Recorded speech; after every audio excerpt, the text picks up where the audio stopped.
Nithyananda Maharaj. Nithyanandam. Okay, I'm Maprabha. I am here to ask you, share with you a few things, if you can open up and share with us. Recently, we heard a lot about antisocial element towards Swamiji and the ashram here. So first, could you please introduce yourself to us? Yeah, my name is Sri Nithyananda, and as of now, I am responsible for North India activities and events. How long have you been in the ashram? I've been in the ashram for a little over 1.5 years. So here, my time here, I would like you to share with us a little bit about the scandal time that it was very famous. I'm from Los Angeles. We heard a lot about it on in the media, television and internet and newspaper. Can you please tell a little bit about that? I can tell you, having lived throughout the scandal period in the ashram, I stayed in the ashram for the whole period, and I was one of the few people who lived with Swamiji in the Himachal and North India also. So I've seen Swamiji from close quarters. I've shared living with him. So I can tell you, Swamiji is one rare gift to planet Earth. If we miss him for any of these simple reasons or some silly things which media are talking about, it's our misfortune. It's our loss. He's such a rare gift which hardly happens on planet Earth. We should make full use of his time till he's here. I can tell you, he just expresses bliss. His lifestyle itself, if you just see it, if you read what media is reporting and then you come and see him, you'll be shocked. It's like two completely different things. How many of media people have seen Swamiji? Come on, tell me this. How many of these people who have reported things have actually come and seen Swamiji? Not one. They're all just talking from hearsay. Somebody is saying something, media is sitting in Delhi and Bombay and other headquarters, and they're just picking up these stories, putting more and more and just adding masala and putting it in newspapers and TV channels. These media people don't even know there's somebody called Swami Nithyananda who is 33-year-old. He's a young man and who's living in this ashram. They haven't seen this ashram. So that's how these stories are just building up. This is complete nonsense. It's absurd. It's really, really painful to see how Indian people are just misled so easily. It's really a shame. It's a painful thing to see. Because what I have my personal experience. We invited some of the media channels when Swamiji started Panchatapas. We invited some of them. And when they came to the ashram, they were really shocked. They were surprised to see it's such a beautiful place to live. It's such a beautiful temple. Swamiji is such a authentic yogi. He's sitting right in front of them doing Panchatapas without moving. They were just shocked. So those are the things which half the people don't even know. So we as Indians have a responsibility. We are the inheritors of this great and ancient rich Vedic culture. We have to protect it. If we don't protect it, who else would? We cannot rely on media to do that job. So we have to be very cautious what media is feeding us with. We have to use our own senses. We have to have our own experience. Okay, media is saying something. Let me go and find out the truth for myself. Let me look at the website. Let me go and do a program. Let me listen to a YouTube discourse. And then the truth will be right in front of you. Because you can make out what is more genuine. Your experience, what you hear from Swamiji, or what media is telling you. So that's what we should do. I think that's the minimum responsibility which we have as Indians. Thank you. Thank you, Maharaj. I want to bring it to your attention. Living in a foreign country, we were kind of hit more with the issue. Swami was having some intimate relationship with the Ashramites here, with the male and female. And that's why media did this coverage, and Swami had to run away from the ashram. How would you comment about that? This is completely a story. I have lived personally in the ashram for over 1.5 years. No such thing has ever happened here. I can tell you, I've lived in this place. I've talked to people. These people whom media is quoting their names and all, I've talked to these people. It's all baseless. Media is just picking up stories from here and there, building up and making more and more news items. It's just yellow journalism to its worst. Nothing like this happens in this ashram. This ashram is an authentic Vedic monastery where pure and spiritual truths are practiced and taught. This is a place where people and seekers come from all over the world and get benefited. So this is a very authentic place. Whatever media is talking is completely baseless. So Maharaj, I also came to know that you happen to be one of the person got arrested. Is that true? And can you tell a little bit more about that? Yeah, because of the media pressure and everything, there was a real threat to Swamiji's life. and we as disciples don't want anything to happen to our master. So on our suggestion, we almost forced Swamiji that Swamiji, because of this media pressure and because of these anti-social elements, it's not safe to be in the ashram, so we have to find some other place. Swamiji doesn't want to move outside, but because of us, because of disciples' concerns, he consented, and we went to Himalayas and Haridwar. Swamiji was on a Kumbh Mela spiritual trip, which is a duty of every enlightened master. After that, we spent a little time in the Himalayas, and we were staying peacefully practicing our spiritual disciplines in a place near Shimla in Himachal Pradesh. So it was a beautiful experience. Like, staying with the master is always the best thing which can happen to you. And I can tell you, if whatever media says is true, a master, somebody who is leading that kind of life, cannot be so blissful and so peaceful in Himalayas all alone to himself. I lived with him for over a month. I saw him personally from close quarters. He was just always blissful. He was just radiating that compassion and that wealth of knowledge which he has. There was not one moment around him which was dull. He was always radiating joy and peace and compassion for anybody. So whoever comes in front of him, he just receives that grace and that compassion. So that was the most blissful period of my life, I can say, because living with the master in such close quarters, that was a blessing for me. Thank you. Maharaj, tell me a little bit more about Kumbh Mela. Did you guys really go to Kumbh Mela, or were you, I mean, it is such a big public place. How can you not be noticed? Now this is just amazing. We didn't just go to Kumbh Mela. Swamiji gave interviews there. It's on record. Couple of news channels, Times Now, which is one of the biggest channels in India, it came and interviewed Swamiji, and on record it went live. The reporter is reporting, I am calling from Haridwar, Swamiji is sitting with me. It was on TV. It was everywhere. People saw it. Thousands of people saw that interview. And I don't know how still media is saying that Swamiji never went to Kumbh Mela. That's just surprising. On the one hand, one of the top media channels, Times Now, is coming to Haridwar, interviewing Swamiji, and other channels are saying Swamiji never went to Kumbh Mela. I don't know what heads and tails to make out of this. The top media channel is reporting something right from Haridwar. That has to be true. We did go to Kumbh Mela. Swamiji spent time. It's one of these responsibilities which every spiritual master has, and which Swamiji fulfilled. Maharaj, when you were with Swamiji, supposedly to be safe, how was your routine? What were the challenging moments, you think, because of the society's action? I can tell you, it's very painful to see how people have reacted, because Swamiji's life has been a mission of seva. Whatever he brought, he's just giving and giving. I have seen him from close quarters. 20-21 hours every day, he's just working tirelessly. If you just look at his schedule, he doesn't even have time to sit for his meals quietly. He's running from one sabha to other sabha. He is talking to people, he's giving discourses, he is giving interviews, he's blessing people, he is giving Kaltaru darshans, and in between he's having his meals. So that's a kind of devotion and service which Swamiji is doing to people. Swamiji is just giving all his time for people. And after that, we Indians, we treat him like this. We don't believe what seva, what service he has done. We just go on the word of some stupid yellow journalist. We just believe some media with some TV channels who are showing something which they don't even know, which they themselves have picked up from somebody else. So this is just astonishing. Now we as people have some responsibility. This is our culture, our tradition. A great master has come once again. He's doing immense service.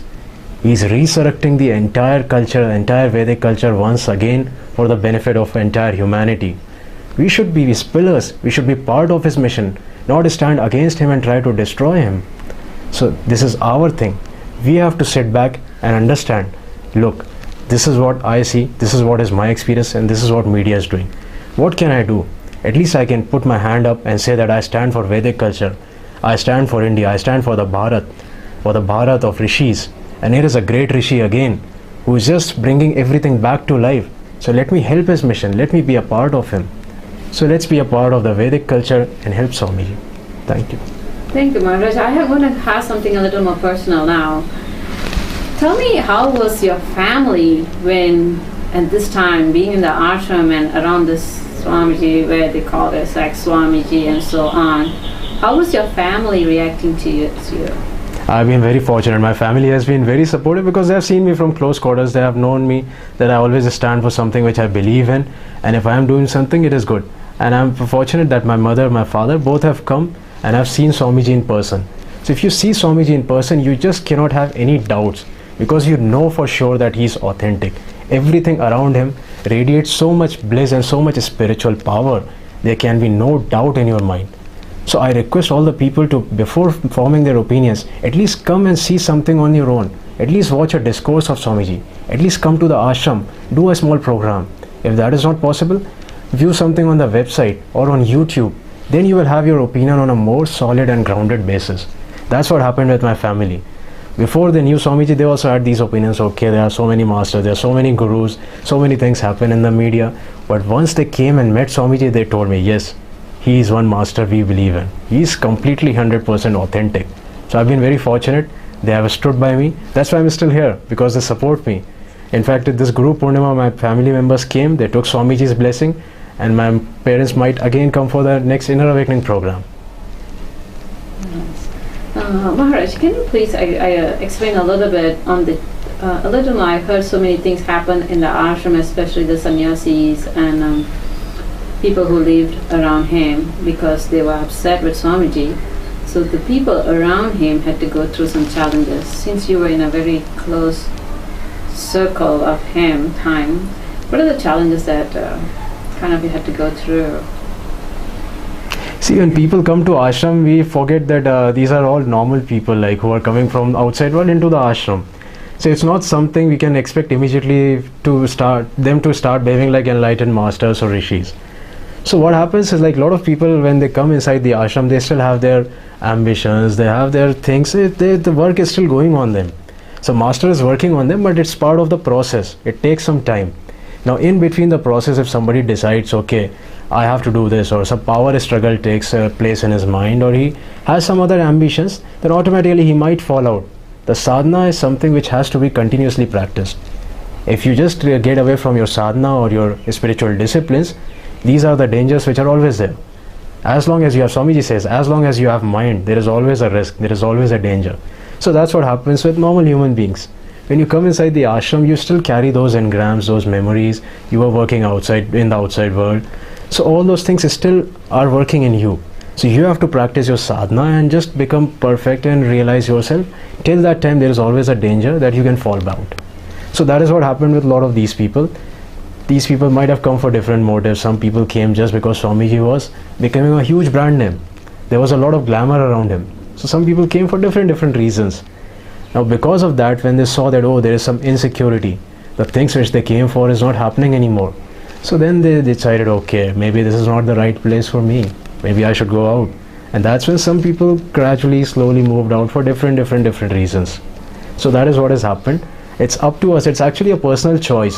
How much authenticity you have, what you think is the real goal for which you have come to ashram, and how much you want to work on yourself. If you practice your sadhana with diligence and with sincerity, this will not happen to you. That's my belief. Maharaj, I'm going to go back again to the north. Can you give us a little visualization picture the time that you have to travel? How come you ended up there in the north when Swami was not in the ashram, he was in seclusion or hidden? How come you were the one who picked to be there with him? And give us some visual, some story, because we have no clue what happened there, you know? Open up and share, that would be great. Yeah, it was a very interesting time, I can say. Like, spending time with the master is the greatest blessing which can happen. And like, spending so much time in close quarters with the master, it's definitely a gift worth several lifetimes. I definitely treasure that 1 month as the best period of my life, in fact several lifetimes. So it was very nice, like having Swamiji just close to you all the time, and it was you always had a little feeling of awe, respect and devotion, everything mixed together, because you don't know what to expect. When you are with the master, everything is so spontaneous. There's no fixed discipline or fixed routine that you have to get up at this time, you have to do this. It's very spontaneous. So sometimes he would just call us and he will start talking on some deep spiritual subject. Or sometimes we'll be asking him several questions that Swamiji tell us about this or this, and he'll just answer those as if it's like just a child's play. He'll always be ready to answer any spiritual questions. What I've seen is, what is very interesting is, he never needs to prepare for anything. He was giving discourses from Himachal as well. He was recording discourses, but I never saw him preparing even for a minute. He'll just ask, okay, what do you want me to speak on today? We'll just say, Swamiji, we think you should speak on this. And he'll just say, okay. I'm speaking, start recording. And that's what it is. He's so spontaneous, he's so much in the moment, and he's such a wealth of treasure. He's such a powerhouse, storehouse of Vedic knowledge and culture. It's just unbelievable just sitting in front of him. Sometimes our jaws will just drop, we'll just be staring at him and he'll say, okay guys, come on, relax. And that was just amazing. So that was really, really fun moments, like sharing a lot of time with Swamiji, getting time, getting opportunity, getting blessing, getting the privilege to do personal seva to Swamiji. That's an opportunity of a lifetime. So it was really a wonderful time which we spent here. So Maharaj, at that time, will you all live in one room or like a house, you know? So you the way you're telling, it's just like you still have to live like an ashram living, you know? How was that?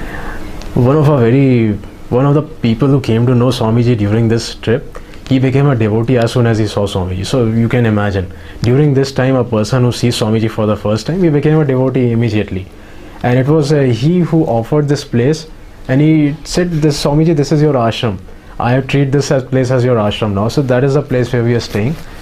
This is a house, and we had a room. Swamiji had a separate room. We used to spend time with him there, and we had the opportunity to see the master from close quarters, do seva to him, listen to his discourses, talk to him, have evening walks with him. So it was a beautiful, beautiful time. Oh, so you mentioned evening walks, so you were not really hiding, were you not fear that media is going to... Not at all. That is something which just surprises me, because Swamiji was always in his full kavi clothes. Whenever we would go out, Swamiji will just go out in kavi clothes, and if people see him, he'll be blessing those people on the road also. So we were never absconding. The idea of absconding is just new to me. I don't know, we were going to all the places where we needed to go. There were daily things to be done. We were carrying out our publications work from there. I was going to places like to get books and send recordings and all those things. Swamiji was still giving discourses. People were recording the discourses, sending it to ashram. It was all over on YouTube. So there was the idea of absconding was never there. You were just there because media, and there was serious threat to Swamiji's life and ashram.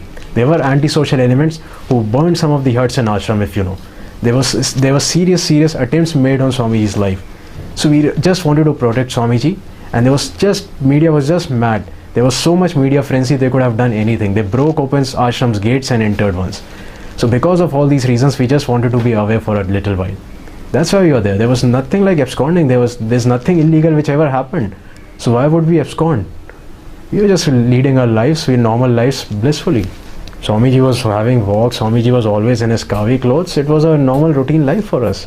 So many people knew us, so many people came for Swamiji's darshan and blessings, even in Himalayas. So it was very normal life for us. Well, in the West, what we came to know was Swami and Bhaktananda Swami were arrested. Were you arrested too? Technically, there were 3 people along with Swamiji. So they had some charge sheet which mentioned a few names on hearsay. So did they literally arrest you, put you in a truck and then brought you down, or how was that? It was not as if like they were handcuffing or anything, but they did take us in their official jeeps to their headquarters, and we spent a night in their headquarters, and then we came down to Bangalore.